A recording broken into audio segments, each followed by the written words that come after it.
Hello, my name is Brandon and I have recently experienced a significant change in my life, thanks to a revelation from the Lord, an experience that I feel the impulse to share with you. I have never spoken so sincerely and directly before, but I was convinced that I had to do so and reveal to everyone the details of this very personal encounter with Him. The experience was so intense that I spent the whole night awake reflecting. Now with humility and devotion I am imploring the Holy Spirit to provide me with the courage and the necessary words to transmit what I saw and what I learned during that very special time. It is crucial to share it because Jesus Christ assured me directly that His return is imminent. This revealing experience occurred on July 6, 2014, and since then I have observed and valued it deeply. I recorded it on paper and shared it among some contacts on Facebook. Friends from church and family. Some received it well, others not so much.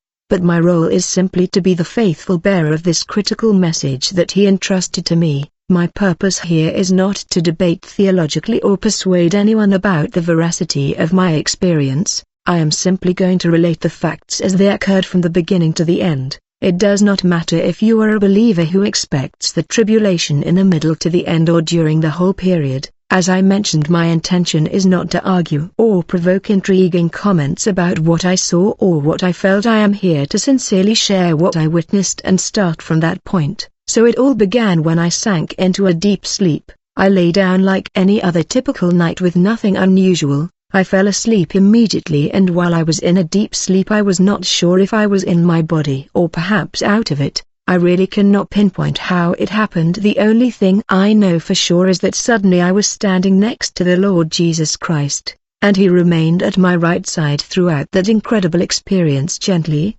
but firmly Jesus took my hand and together we began to walk. Next I will describe what I saw as if it were a scene from a movie that I had the opportunity to witness. While Jesus held my right hand firmly intertwined with His, we found ourselves in a mysterious and welcoming city that I did not know. I am not sure of the name of the small town where we were. I only remember a huge white building on one side, and I looked up at that large building and then towards the sky that seemed to be alive. It moved as if it was saturated with intense lightning and it looked somewhat terrifying. But when I looked towards the distant horizon I saw a woman running towards me desperately, and she began to scream and everybody screamed, terrified, completely out of their minds. It was something amazing, and they kept saying they have disappeared. Confused I asked, who has disappeared exactly? Tell me who has disappeared. And she replied to me, you did not see them, and I replied I did not see anything. Somewhat amazed I replied, what are you talking about?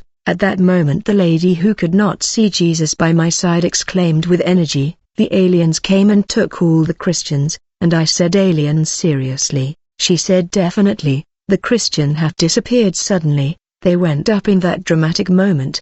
The lady simply ran away again, for she was totally frantic, and she ran screaming in terror as fast as her legs allowed her, in a state of absolute panic and terror, with her heart beating rapidly. Then I saw that I was on top of a hill. I observed the infinite horizon of this deserted city, at that exact moment, and I could see everything around consumed by the flames. Everything, absolutely everything, was on fire. Cars, houses, abandoned buildings. Before my eyes the chaos was unimaginable. At that devastating moment the smell of smoke was dense and suffocating. From afar I observed how people looted mercilessly, stealing from abandoned cars, taking things from buildings, noises of a collapsing city, and Jesus remained silent. I felt His thoughts when He touched my hand. I understood what He was thinking, but He never spoke. I just stood there staring in wonder at the busy city and thought, my God, what is really going on here? Without warning we suddenly changed places. We left that noisy environment and moved to a completely different one. I was watching carefully and attentively Europe. I was sure I was watching Europe because I was behind, but it felt like I was immersed in an interactive movie. It was a really strange experience, and as I looked closely at Europe I noticed a distinguished man in the dynamic city of Berlin. All the world leaders had gathered behind a huge table. It was a majestic round table, large, of monumental proportions like an office. It was a dark sea with several chairs around it, and all these important and prominent leaders of the world were gathered behind this great and imposing table. There was a particular man, I did not know who he was, now I know and soon I will reveal it to you. And all the people that begged him for help, requesting an urgent solution to the constant disturbances and the chaotic madness that was occurring all over the world. At that moment he calmly gave direction, showing them the way to follow. He possessed immense wisdom in his words. He was a very powerful man, this was visible. He wore a refined grey suit and he was a man from the Middle East. Then suddenly, without warning, that scene abruptly ended. At that precise moment the Lord spoke to me about this mysterious man, revealing his identity in Bible passage. The Lord showed me that all the people in this meeting without exception would give their kingdoms to him in a single hour. As I mentioned, I am not a Bible scholar, I have no theological training, I am just a man who loves Jesus and seeks him with all my heart.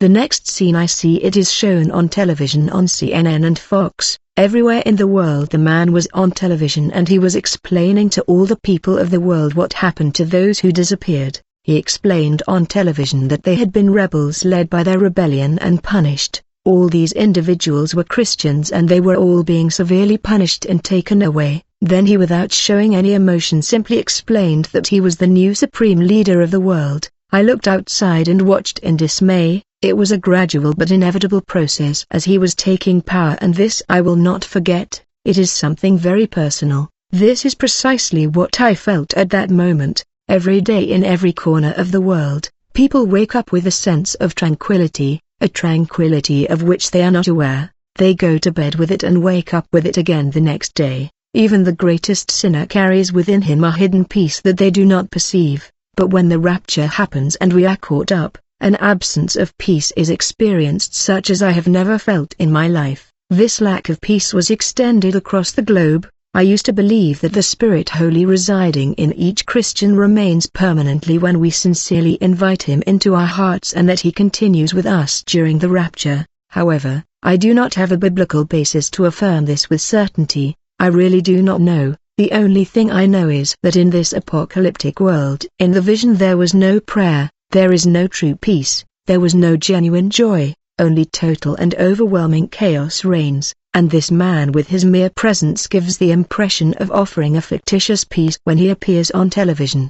He provides a feeling of comfort that envelops everyone, making them follow him immediately because they are terrified and deeply distressed. People rush to him for the fleeting peace he promises, although it is a deceptive and superficial peace. I am not really sure how to accurately describe it. It is as if he were directly on television explaining everything that happened to the Christians. Then suddenly I see numerous people in Iran, Iraq and especially in Pakistan within that geographic region celebrating effusively, shouting in unison, "The Mahdi has arrived." They repeated it over and over again, "The Mahdi has arrived." At first I did not understand what that meant, but now I have investigated further. They called him the Mahdi. Everyone called him that way, and it turns out that he was indeed from the Middle East, a devout Muslim. I know because he himself confirmed it. I will not go into that complicated part yet. This is what follows. I see him appear on television urging all children and elderly people included to take their Bibles to the stadiums and specific sites. He said, if you find a Bible, it is required by law that you take it to these assigned places that are like courts and schools places, as well as places like police stations. Everyone started to bring their Bibles and started to stack them. Soon there were whole shelves and huge piles of Bibles. There were thousands, even millions of Bibles scattered everywhere. It was amazing to see how everyone did it voluntarily, just bringing to the authority their Bibles without any coercion. I saw them everywhere. I clearly remember there were piles and piles of Bibles stacked, practically flooding the place completely. When people handed their Bible, the authority wrote their name on a piece of paper detailing who had brought the Bible, what kind it was, or any other relevant description. They even told everyone without exception that if you were interested in checking something in the Bible, and you can come and do so freely. But it turned out to be a hoax, because when people came to check something on their Bible, their name was recorded again, creating a feeling of being permanently watched. It was a state of perpetual surveillance. Strange and disturbing, this site was transformed into a vast library. In a few months I observed a large soccer field full of Bibles that extended probably up to 3 or 4 stories high. All the Bibles were burned and incinerated under the orders of the leader as I mentioned.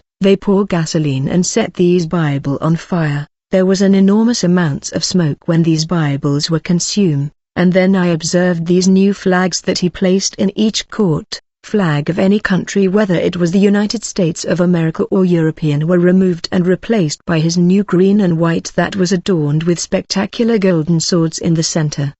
Similar to a saber, that is what I am trying to say, a spectacular swords. In the center there were many color, and each color symbolized an extremist group, all having contributed significantly upon his rise to power as they gave him important support. We continued with Jesus to another area, and there I observed multitudes of people every Friday without exception. All were forced to worship this leader. Everyone had to wear rigorously white. All were lined up in order in perfect rows, and each row was impeccably precise. In these rows they positioned one next to the other without invading anyone's personal space according to the rules. Each individual had to kneel and worship when told to. And I observed these giant screens, simply enormous, mounted on the sides of the majestic buildings of the courts throughout the city, and on Fridays he was appearing enigmatically. No matter where you were, whether in America, in Europe, or anywhere else in the world, you had to go to this popular place of worship on Fridays, and stare at the screen to worship him.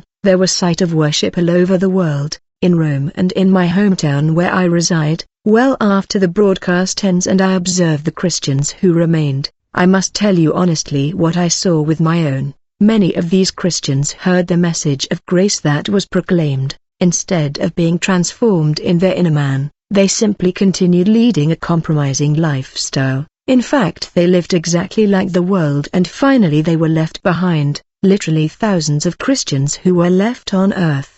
At that time they believed that they were born again, that they lived righteously, that they did everything correctly, but it was not so. They lived like the world, and they only maintained a superficial appearance of devotion, and their hearts were so distant from the Lord, but they still believed that they were intimately united to Him. They were those of whom even the Bible constantly speaks. In my name you cast out demons, in my name you heal the sick, also in my name you perform miracle. Depart from me, I never knew you. That is exactly what happened.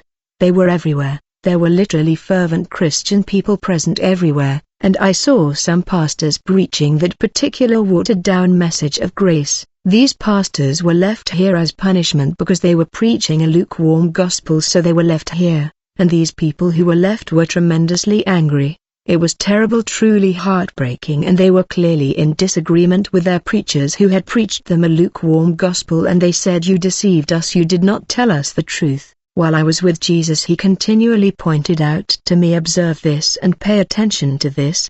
He asked me, "Do you remember this leader?" He did not express it verbally, but I caught his thoughts. He urged me, "Pay attention." When I looked at what he was pointing out to me, I understood that I had gone back in time before the Antichrist took control of everything. We are at the beginning, right after the rapture happened. People were furious, very upset to be left behind. I saw pastors and those leaders, and though I recognized some of them, I will never mention their names because the Lord asked me not to. I observed leaders who appeared on television mainly preaching the gospel on TBN and other similar Christian channels. Unfortunately they remained. People were very angry, even ready to kill these pastors. It was a truly atrocious experience. I saw a very special lady whom I know well. I worked with her in a church for 13 long years. I was humbly the janitor there, and she was one of the respected members. She was looking up with an intense look. She made an obscene gesture to the Lord, looking up at the sky.